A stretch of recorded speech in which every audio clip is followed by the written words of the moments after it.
Hello guys, అందరు ఎలా ఉన్నారు? బాగున్నారు కదా? వెల్కమ్ టు మై ఛానల్ మమత.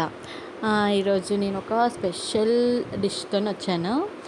దాని ముందు నా ఛానల్ ఎవరైతే ఫస్ట్ టైం చూస్తున్నారో please subscribe my channel, like my video. Thank you. And ఏంటి వీడియోస్ పెట్టట్లేదని చూస్తున్నారా?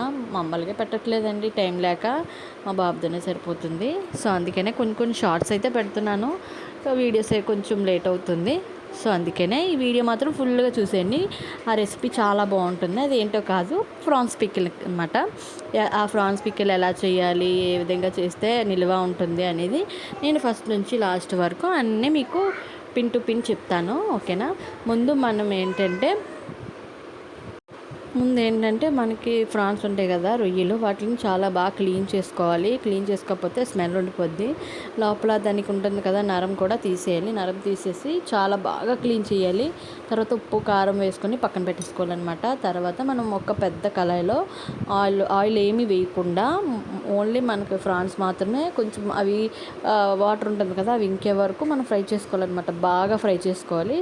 అవి వాటర్ అంతా ఇంకిపోయాక మనకు ఆయిల్ వేసుకొని మనం కొంచెం ఫ్రై చేసుకుంటే దాంట్లోనే ఉప్పు కారం పసుపు అల్లం వెల్లుల్లి, నేనైతే అల్లం వెల్లుల్లి ఇంట్లోనే ప్రిపేర్ చేసుకొని పెట్టుకున్నాను అనమాట. అదే వేసుకున్నాను.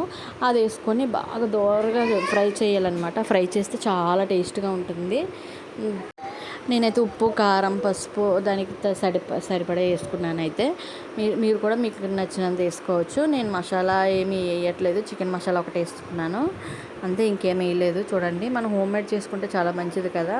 సో మీరు కూడా ఈ విధంగా చేసుకోండి. రొయ్యల పచ్చడి, ఫ్రాన్స్ పికిల్ చాలా బాగుంటుంది.